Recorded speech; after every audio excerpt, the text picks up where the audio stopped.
Cheese. How's it going? How's it going? How are we doing today? Just checking if my microphone is still on.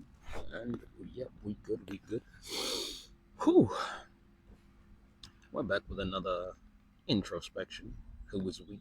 You know who it is. The young Jason and D. Xavier back once again. Ooh, here we go.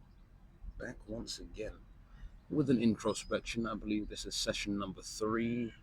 Technically 4, but I had a session 00 to explain what I was actually planning to do with the series. You can go watch that if you would like. But I appreciate you guys clicking on this video. Hope you stick around. I've got some enjoyable content. I describe it as contentment in my head because what is the content meant for, right? I've discussed this in another previous video as well. What is the content meant for? Is it just for yourself? No, for me, it is personally to make content meant. It's meant for contentment, all right? You see the wordplay there? This segues perfectly into our next topic, which is autistic freetardation. Autistic freetardation. You've heard of autism. Now get ready for autism. Need I say more? Need I say more? Beyond or further. If we look at the root word for alt, it means beyond or further in Latin.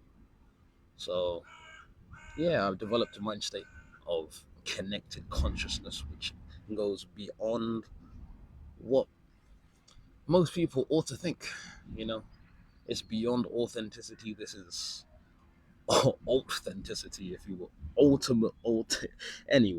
Anyway, ultimate authenticity is one way to look at it as well, to be honest. However, I'll get into it. I've identified about 1, 2, 3, 4, 5, 6, 7, 8, 9 different ways of expressing this. You know, they're kind of mentalities or philosophical mind states. You probably heard them before, but I added my little tinge of syntactical semantic magic, if you will, to this, to these theories. You know, nothing new under the sun. It's not what you do, it's how it's done. I ain't reinventing the wheel over here. I'm just adding a few spokes, a little bit of decal and some spray paint, just like, okay. Anyway, you get the point.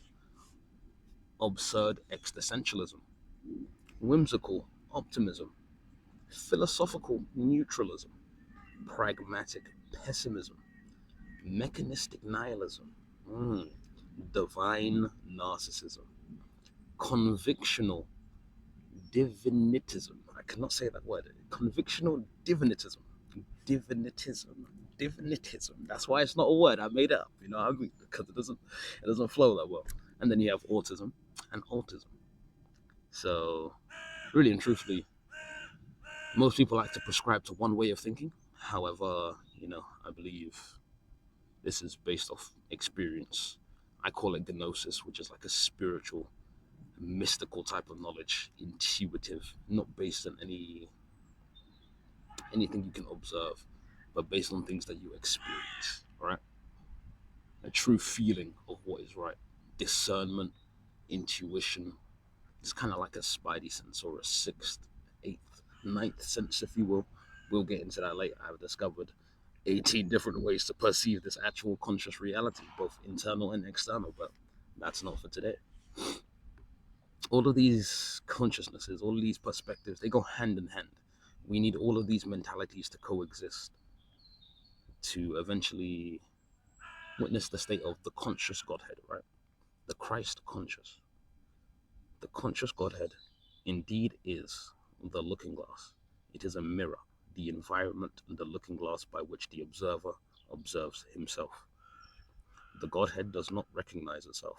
Only the self of the Godhead is real. Anything outside of that is Maya, illusion, rooted in Latin, Lude, play, right? So to Lude, illusion means play. This is taken from Alan Watts' own mystical teachings himself. He was definitely a wonderful mystic, one of my favorite teachers of all time, along with Baba Ram Dass as well. Great men, great men. Oh, beautiful spirits. Beautiful spirits, beautiful souls. To observe the Godhead would be to separate the Godhead from itself, which is impossible. However, I don't believe in the impossible. Therefore, the mystery deepens, the plot thickens. The Godhead is never an object of its own knowledge, just as a knife does not cut itself, fire does not burn itself, light does not illuminate itself. It's always an endless mystery of itself.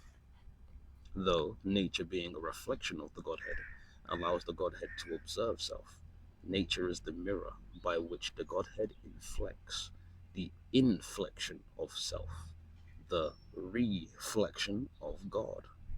Hmm, hmm. The divine looking glass, consciousness, if you will. Ugh, ugh. Obviously, I'm going to dive a lot more deeper into this topic on my YouTube channel, of course. Check it out. Link is in the bio. If you like what you're hearing, if you made it this far to the end, do what you gotta do. Like, follow, subscribe.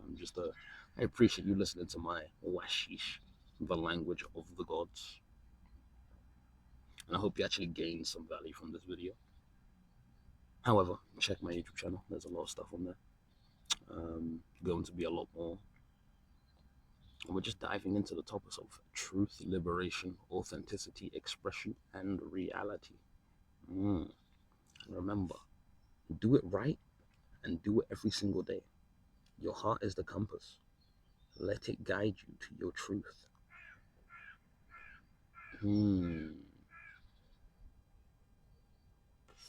The Xavier out.